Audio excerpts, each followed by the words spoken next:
Hi, I'm Dr. Starsiak, and in this video, I'm going to talk about the distinctions between concentration or Samatha meditation and mindfulness or Vipassana meditation. They definitely share commonalities, and they're balances of each other. So here we go. Now, mindfulness is key in any goal that we have. And a common way to cultivate it is through meditation. When we look at Buddhist meditation, and really meditation in general, there are a few different categories. Two main categories are concentration meditation, which in Buddhism and Sanskrit referred to as Samatha, and then there's also mindfulness meditation, which is referred to as Vipassana. So in Samatha, concentration meditation, we focus single-mindedly on a single phenomena. And there's 40 different phenomena that are listed in Buddhist texts that we can focus on. The breath, a color, water, a rock, a flame, a symbol, a basic symbol. So there's all sorts of different neutral objects. That's what's important, is that these objects are neutral, that they're not inspiring any strong feelings. Because in concentration meditation, we're not looking to amp ourselves up. We're not looking to actively go after some state of mind. We're simply focusing on remembering, right? This translation from mindfulness of smriti. We're remembering our focus. So if we're focusing on our breathing, when we forget it, then our job is to bring our attention back to it once we notice it. And we're keeping our mind from wandering. And what this allows is it allows the mind to relax. Gradually we unplug ourselves from all of these other concerns and we connect into this single focus, this single concern. Let me be aware of my breathing with the greatest vividness as possible and with the greatest continuity as possible. And gradually, not through resistance, but simply through firm redirection, firm but gentle redirection, the vividness and our ability to maintain attention on our subject of focus increases. And as that happens, our mind relaxes and lets go. We're not having to wrangle it as much. The object of our focus develops a sort of gravity, because as we focus on it and we relax, our mind relaxes, our body relaxes, and so we begin to feel pleasant. And so long as we don't get distracted by that pleasant feeling, but we continue to redirect our focus into this object that we chose, into this phenomena that we chose, then we continue to go deeper and deeper. And we gradually get to directly witness the nature of our mind. Our mind becomes more and more still. And we notice that as we're simply focusing on one thing, our stress, our worry, our pain, all of these things begin to lessen and gradually fade out.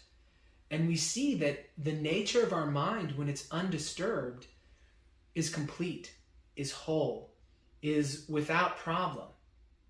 And so this process is very therapeutic. So then we go, into this, and we come back out of it into our daily life, and we work to maintain our mindfulness and attentiveness to the task that's at hand, rather than spreading it out to a whole bunch of different things. And that's really the disease of our time, is that we have so many reasons to be distracted. We have Twitter, we have Facebook, we have Instagram, we have emails, we have, what's the audio one? Clubhouse. We have Clubhouse, we have TikTok, and all of these things, you can make money on, or you can help your business. And so there's all of these reasons for us to be so diffuse in our attention, so diffuse in our awareness, that we're just not present to really anything that we're doing. And all of our life happens on automatic. So this is why this concentration meditation is helpful, because it allows us to bring our mind to a single point and then to develop a calmness, a stillness in the mind. And that's really a prerequisite for this other type of meditation, which is called Vipassana meditation. Now, in Vipassana meditation, we are not actively holding our mind on a single subject. We're actually letting it go. And we're aware of whatever is the dominant phenomena in our field of awareness, without attaching or pursuing any line of thought or feeling. So if we notice that we are ruminating on a conversation we had or an argument, then we notice it and we let that be okay. We don't try to stuff it down. We don't try to investigate it. We just let it be how it is. We don't even judge it. We don't say this is good or this is bad. If a judgment arises automatically, well, then we also notice that this judgment arises, but we don't give it the stamp of approval of ourself, where we say, yeah, that really was bad. If we do that, then we notice that as a phenomena as well. Right? So we're basically, we are reserving identification with phenomena. We're just noticing the phenomena as they arise and letting them be without any resistance. This is another way to allow the mind to deeply settle. And generally our way into Vipassana is through some extent of Samatha. Now, in the Zen tradition, Samatha is really the core of it. It's Samatha all the way to enlightenment. And in the Vipassana tradition, there can be very little focus on focus. Unless someone's mind is very, very active, and then they may need to do some degree of samatha before they begin a more pure Vipassana practice. I wanted to share this information because when I was learning meditation, I was just so overwhelmed by all of the options. Should I go this way? Should I go that way? So the real distinction here is when we sit down, if the mind is very, very active, and if we try to practice Vipassana, we're like, okay, I'm just going to notice what's in my field. All right, what's in my field is I'm noticing what's in my field. Okay, I'm just going to see what's there, and what I'm doing is I'm seeing what's there. All right, so now I'm seeing what's there, and what's there is me seeing what's there. And if we're just too tense, then we need to give the mind something.